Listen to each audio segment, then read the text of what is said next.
About an unfinished temple.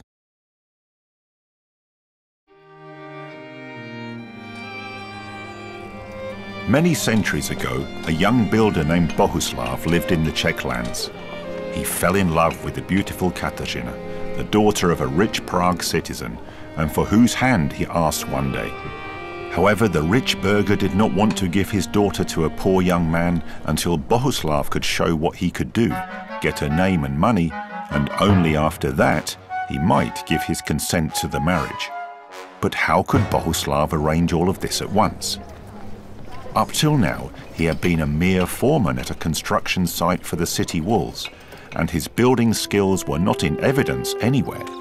In the evenings, he would wander about on the surrounding hills while thinking about how he could be with his beloved Kateřina. At one point, he came to the ruins of an old site located on an abandoned hill. He finally found some peace in the middle of a grassy clearing, and in resignation, after a hard day, he finally fell asleep.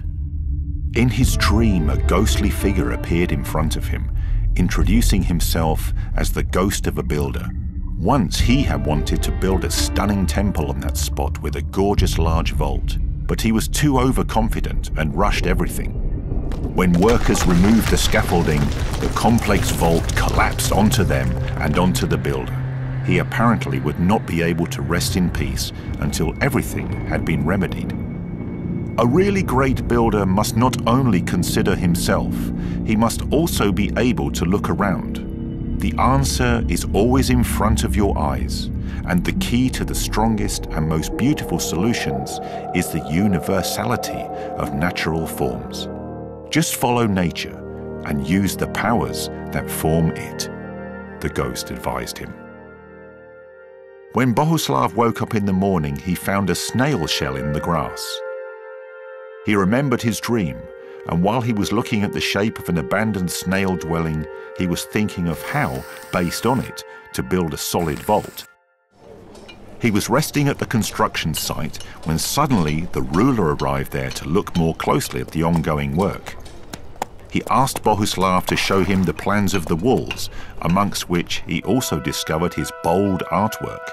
He immediately ordered Bohuslav to complete his grand plan and, based on that, to finish the temple as soon as possible.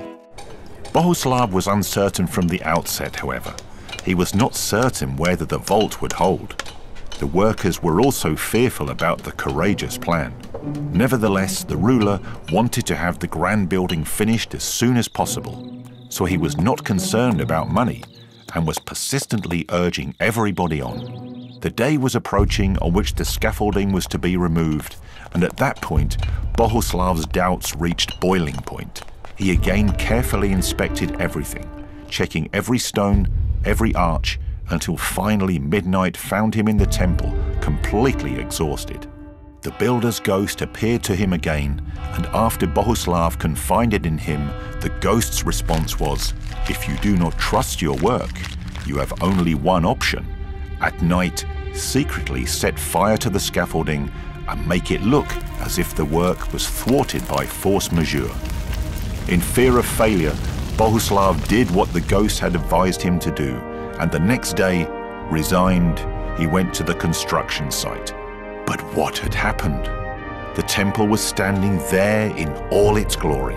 The satisfied ruler was also at the site, and he praised Bohuslav by saying that the building was not only stunning, but also immensely strong, since it had even resisted destruction by the flames. The first wedding that took place in the temple was the marriage of the famous builder with the beautiful Kateřina. For a moment during the ceremony, a dark shadow appeared in the corner of the temple. The figure waved gently to the newlyweds and disappeared in the sun's rays. Today, builders do not need to have fears. The use of computers and of modern materials enables the safe planning of the most fantastic buildings. Construction work is also much faster and cheaper now. Utilizing advanced technologies, buildings can easily be changed or even moved. Still fundamental, however, are the simplicity and the use of shapes that are solid in any size. An example of such architecture is the Czech Pavilion at the Expo in Milan.